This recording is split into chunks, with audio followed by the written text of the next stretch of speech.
আজকে আমরা যাচ্ছি বাইক কিনতে, কারণ আমাদের অনেক সমস্যা হইতেছিল বাইক ছাড়া। এই চলো যাওয়া যাক। তারপর আমরা সোজা রিক্সায় উঠে চলে গেলাম নাস্তা করতে, কারণ যেহেতু আমরা একদম সকাল সকাল বের হয়ে গেছি 8টার দিকে, তো আমরা একদম বাসায় নাস্তা করে নেই। এই জন্য আমরা ঠিক করলাম যে আমরা আজকে বাহিরে নাস্তা করব। তো আমরা চিকেন স্যুপ অর্ডার করছি আর সাথে রুটি অর্ডার করছি। তো আমরা খাচ্ছিলাম অনেক মজা করে, আর খাবারটা আসলে অনেক বেশি টেস্টি ছিল। একদম সকাল সকাল গরম গরম স্যুপ আর রুটি জাস্ট ওয়াও ছিল, আমার কাছে ভীষণ ভালো লেগেছে। আর আমরা আজকে যাচ্ছি মিরপুরে, তো এই জন্য আমরা ঠিক করলাম বাসে করে হ্যাসেল না পোহায় সোজা মেট্রো রেলে করে চলে যাব। আর আমাদের দুইজনের মেট্রো রেলে একদমই ওঠা হয় নাই মেট্রো রেল উদ্বোধনের পর থেকে। তো আমরা চিন্তা করলাম আমরা যেহেতু মিরপুর যাচ্ছি, তাহলে আমাদের মিরপুরও যাওয়া হয়ে যাবে রিল্যাক্সে, আর মেট্রো রেলও ভ্রমণ করা হয়ে যাবে। তো যেই কথা সেই কাজ, আমরা সোজা চলে গেলাম মেট্রো রেলে করে মিরপুরে।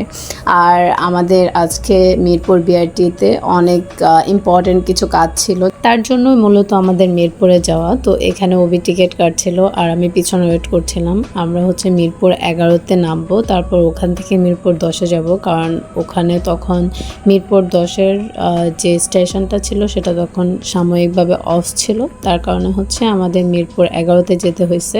এখানে একদম বোর্ডের মধ্যে দেওয়া আছে কি কি দিক নির্দেশনা মানুষকে ফলো করতে হবে। আমরা ওয়েট করতে করতে সাথে সাথে মেট্রো রেল চলে আসছে।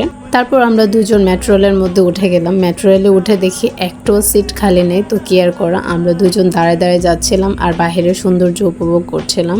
সত্যি বলতে মেট্রো রেলের ভিতরে ঢুকে আমার একদমের জন্য মনে হয়নি যে আমি বাংলাদেশে আছি। আমার সবসময় ফিল হচ্ছিল আমি বোধহয় ফরেনে চলে গেছি এরকম।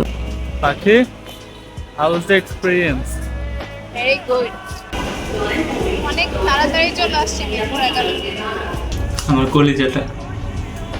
সত্যি বলতে আমি একদম বিশ্বাস করতে পারছিলাম না যে একদম হ্যাসেল ফ্রি আমি মাত্র 30 মিনিটে সচিবালয় থেকে মিরপুরে চলে আসছি। লাগলো মেট্রো রেলে। হ্যাঁ, আমরা প্রথমবার মেট্রো রেলে উঠলাম। মিরপুর 11-তে চলে আসছি, কারণ হচ্ছে শেওড়াপাড়া নাকি শেওড়াপাড়া স্টেশন অফ ছিল, আর আমরা যাব এখন মিরপুর 10-এ। বিজি ম্যান, অলওয়েজ মোবাইল নিয়ে বিজি থাকে। মেট্রো রেল থেকে নামার পর নিচে দেখলাম এই ছোট্ট ছেলেটা হচ্ছে বেলপুরি বিক্রি করতেছিল। দেন দেখে অনেক মচমচে আর ফ্রেশ লাগতেছিল, তার জন্য চিন্তা করলাম খিদাও লাগছে, অনেক দূর যেহেতু চলে আসছি ট্রাভেল করে, তো একটু 1 প্লেট বেলপুরি অর্ডার করে দিই। তো এইদিকে আমার সাহেব মোবাইলে হেভি বিজি, তো আমি চিন্তা করলাম সেও কথা বলতে থাকুক আর এইদিকে আমিও বেলপুরি খেয়ে আমার পেট ভোজন করে নিই। কোথায় আসছো? ফুল দিতে না, রড লইতে আইছি। হচ্ছে যৌতুক নাম্বার 2। 1 কি ছিল? 1 ছিল ফ্রিজ, এখন যৌতুক নাম্বার 2 হচ্ছে তাহলে আলমারি, আলমারি আলমারি যৌতুক নাম্বার 3। আলমারি হলো যে 1.5। তাকে আমি যৌতুক নিয়ে কথা বলার কারণে সে আমাকে একদম পাবলিক প্লেসে নাক চেপে হত্যার চেষ্টা করতেছিল। আর তখন যখন সে ব্যর্থ হলো, তখন সে চিন্তা করলো যে আমি এবার তার গলা টিপে হত্যার চেষ্টা করব। তো তোমরা দেখতেই পাচ্ছ যে একটা ছেলে যৌতুকের জন্য কিভাবে বউয়ের উপর নির্যাতন করে। আমরা দুজন অনেকক্ষণ ফান মাস্তি করে সময় পার করতে পারছিলাম না। বিআরটির অফিসারদের কাজের গতি এত স্লো, সত্যি বলতে আমি খুবই বোরিং হয়ে গেছি। আর আমি এদিকে যাদের দিকে তাকাচ্ছি কেন জানি আমার সবাইকে ঘুষখোর মনে হইতেছিল। আমার মনে হয় তারা চা খেতে চাচ্ছে, আর সেটা ডিরেক্টলি বলতে পারছে না। চা খেলে মেবি তাদের কাজের স্পিড অনেক চাঙ্গা হয়ে যেত আর কি। অপেক্ষা করতে করতে অনেক ক্লান্ত হয়ে গেছি, এই জন্য এখন আমরা খেতে যাব। আমরা লাঞ্চ করবো, চলে আসলাম মিরপুর হোটেলে। আমাকে সুন্দর বাইক গিফট করার জন্য। বলো থ্যাংক ইউ একটা যৌতুক দেওয়ার জন্য। যৌতুক বন্ধ করো, যৌতুক আমরা দিব না, যৌতুক আমরা নিব না।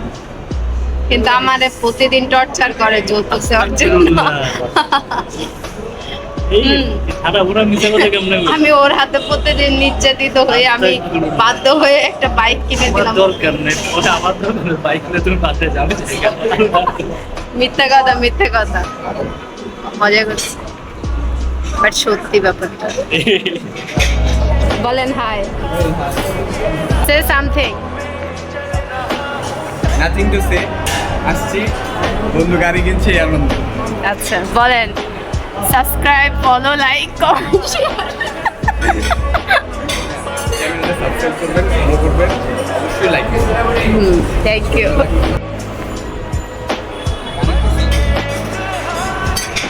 ফাইনালি মোর ফোনে চলে আসছে। ওই মুন্না গার্লফ্রেন্ডের সাথে চ্যাট করতেছে। আমার ব্রেকআপ হয়ে গেছে। পাখি, মুন্নার জন্য একটা গার্লফ্রেন্ড জোগাড় করে দেবো।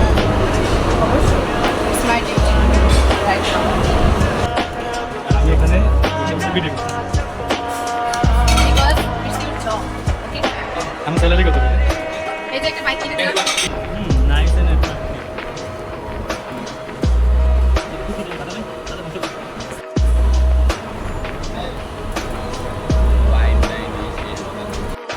ফাইনালি কাজ শেষ, এখন আমরা যাচ্ছি। প্রতিটা মানুষের মনের ইচ্ছে থাকে যে সে তার প্রিয় মানুষটাকে খুশি রাখবে, হ্যাপি রাখবে।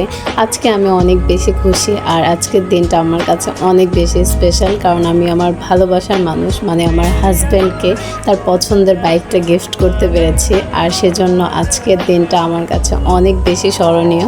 আমি জানি সব মেয়েরই স্বপ্ন থাকে সে তার হাজব্যান্ডের জন্য কিছু করবে বা তার হাজব্যান্ড তার জন্য কিছু করবে, কিন্তু জানেন আমার ক্ষেত্রে ব্যাপারটা উল্টো এই জন্যই, কারণ প্রতিটা মেয়েই চায় যে তার হাজব্যান্ডের কাছ থেকে গিফট পাবে, ভালোবাসা পাবে, সেটা তারা পছন্দ করে। কিন্তু আমার কেন জানি আমার হাজব্যান্ডকে হ্যাপি রাখতে, খুশি রাখতে অনেক বেশি ভালো লাগে। এই জন্য আমি সব সময় তার পছন্দের জিনিসগুলো একটু একটু করে সেভিংস করে তাকে দেওয়ার চেষ্টা করি। তার জন্য করা আমার ছোট্ট ছোট্ট এই বিষয়গুলো তাকে যেভাবে খুশি করে সেটা আমাকে অনেক বেশি আনন্দিত করে। এটাই আমাদের দুজনের ছোট্ট একটা লাইফ। সবাই আমাদের জন্য দোয়া করবেন।